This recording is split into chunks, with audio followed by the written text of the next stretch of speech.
You hear that? No, not the monsters, not the panic.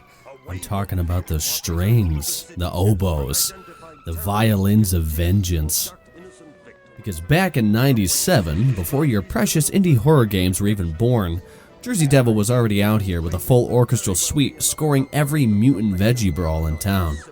Yeah, that's right, we're talking pumpkin-headed freaks, mad scientists, all set to music that slaps harder than your dad's belt. Welcome back to the studio. As always, I'm Mercy, and today, we're digging into the devil's music, literally. Welcome to Jersey Devil.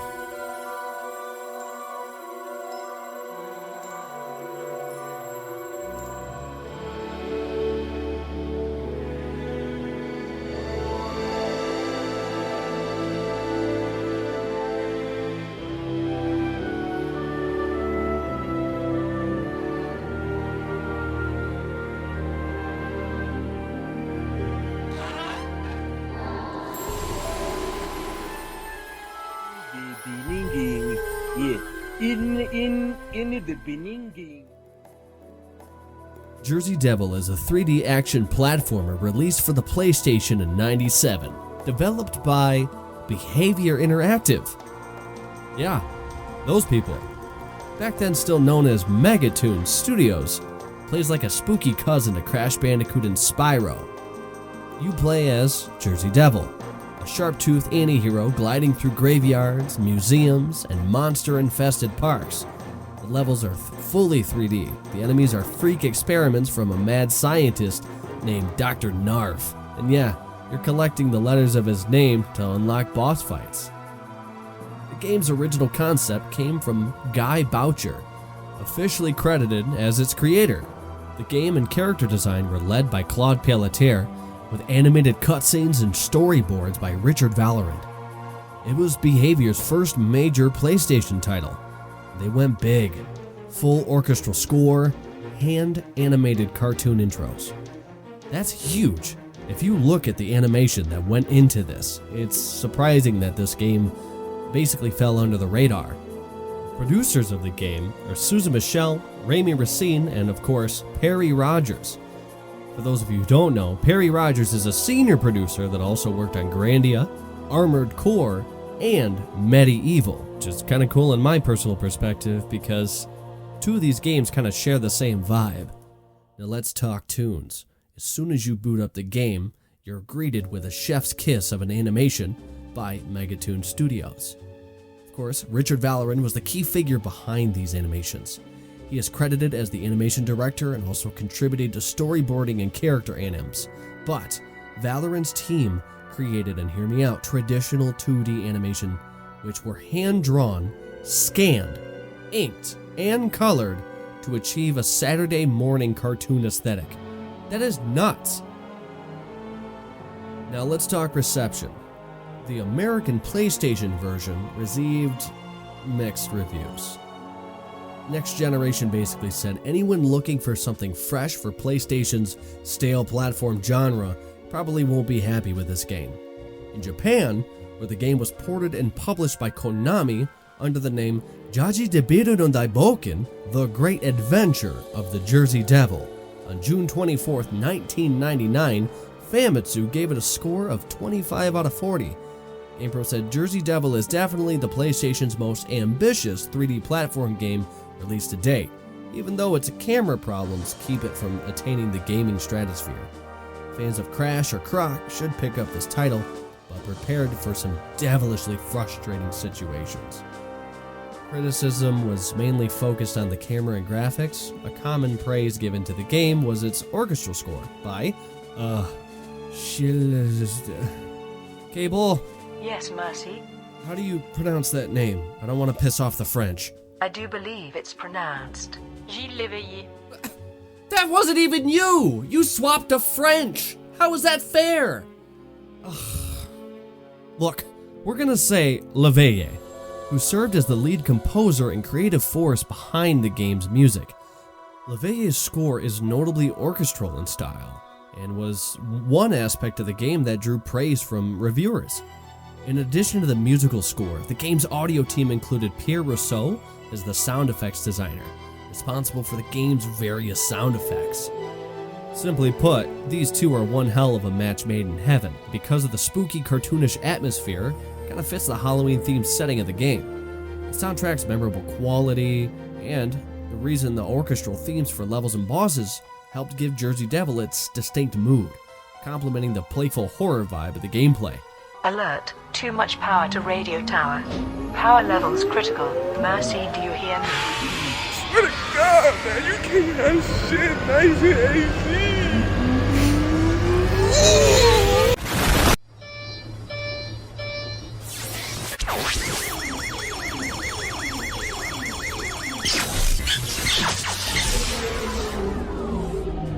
Sapper failure. West Mechanical.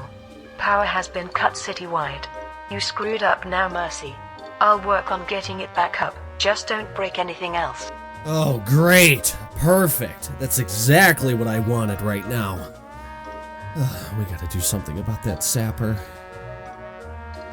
Look, we're cutting to a quick break while we get everything back online. Don't go anywhere, everybody. Enjoy these brief messages.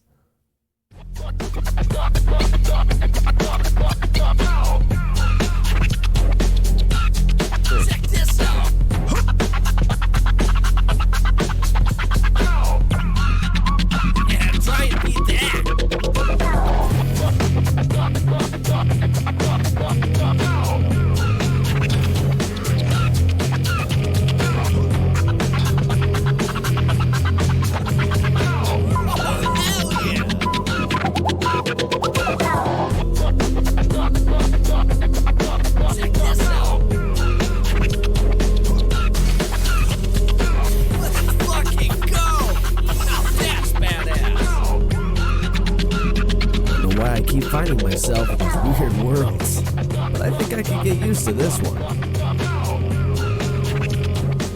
So, what are you waiting for?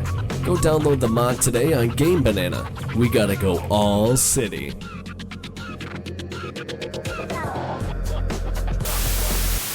You're still playing the old game, Crash.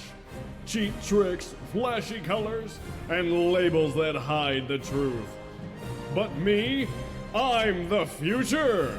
No sugar, no fillers, no crash! Your reign of burnout ends today! So go ahead, keep selling your chemical chaos, but remember, every crash gets blasted! No! Not the neurofactor! And the vitamins! The green tea leaf extract! Another day for clean energy. Remember, kids, what's not in Dubby? Sugar, artificial colors, fillers, or maltodextrin. No crash. It's like giving your brain a high five and your body a polite nod of respect. Don't forget to use code STUDIOMERCY for 10% off your next order. Captain to blast! Hey, real quick, before we move on, I wanted to talk about this. Studio Mercy Helping Hands is something that matters a lot to me. It's a way for the studio and the community around it to support the fight against cancer. When you pick up Studio Mercy merch, the proceeds go directly to the American Cancer Society. That supports help fund research, patient care, and programs that bring real help to real people.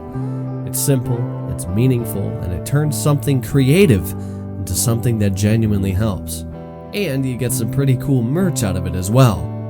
I just wanted you to know that. So, drop over to the bonfire today, check it out, maybe buy something, and just remember, it's all for a good cause. Now, back to the video.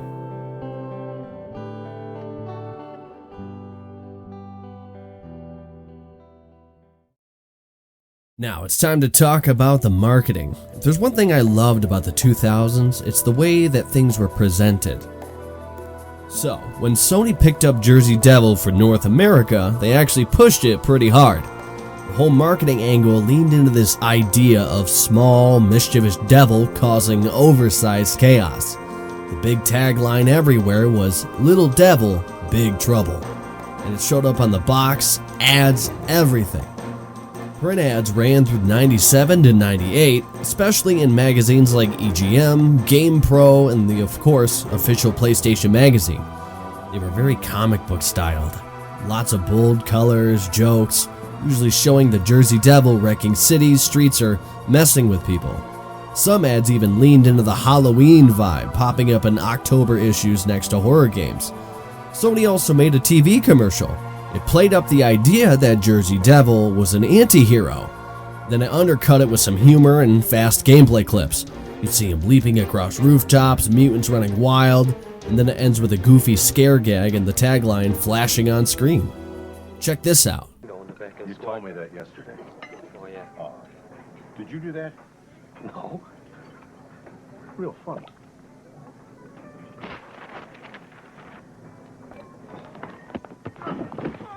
He's mischievous. And he's in a city full of tough bosses, mind-bending puzzles, and mutant vegetables. Jersey Devil. Oh, get off of me! The game was showing up in magazines before launch, too. Previews hyped the full 3D cartoon style, and writers were already comparing it to mascot platformers like Crash or Gax. There was enough interest early on that publishers were circling it. But Sony locked it down and timed the release so it wouldn't clash with Crash Bandicoot 2. On top of that, Jersey Devil showed up at trade shows like E3, landed on PlayStation demo discs, it kept popping up in promo flyers and demo videos. One of the cooler pieces of art even showed him posing like Batman on a gargoyle, really selling him as this chaotic comic anti-hero. Overall, Sony marketed Jersey Devil as a wild, spooky fun mascot, aimed squarely at fans of colorful PlayStation platformers. Listen, this is the part of the video where I stop talking about the game and start talking about why you need to play it. Guys, you should play Jersey Devil because it's a snapshot of a very specific moment in gaming history, when studios were throwing wild ideas at the wall and somehow making them work. This game isn't trying to be realistic or serious. It knows exactly what it is. A chaotic cartoon platformer where a little gremlin demon causes absolute nonsense. And that confidence is its superpower. The levels are creative, the movement feels kind of playful. The whole thing has this Saturday morning cartoon energy that modern games just don't chase anymore. It's spooky without being scary, funny without forcing jokes, and in a weird way, kind of feels intentional, just that classic home-down PS1 vibe. If you like mascot platformers, Jersey Devil sits right in that sweet spot. Not as polished as the big names, but bursting with personality. It's the kind of game that reminds you why experimentation mattered in the late 90s. Today, too. Playing Jersey Devil isn't just about beating it. It's about experiencing a time where games were allowed to be strange, weird, colorful, and kind of bad. That's a good thing. And that's gonna do it for this one.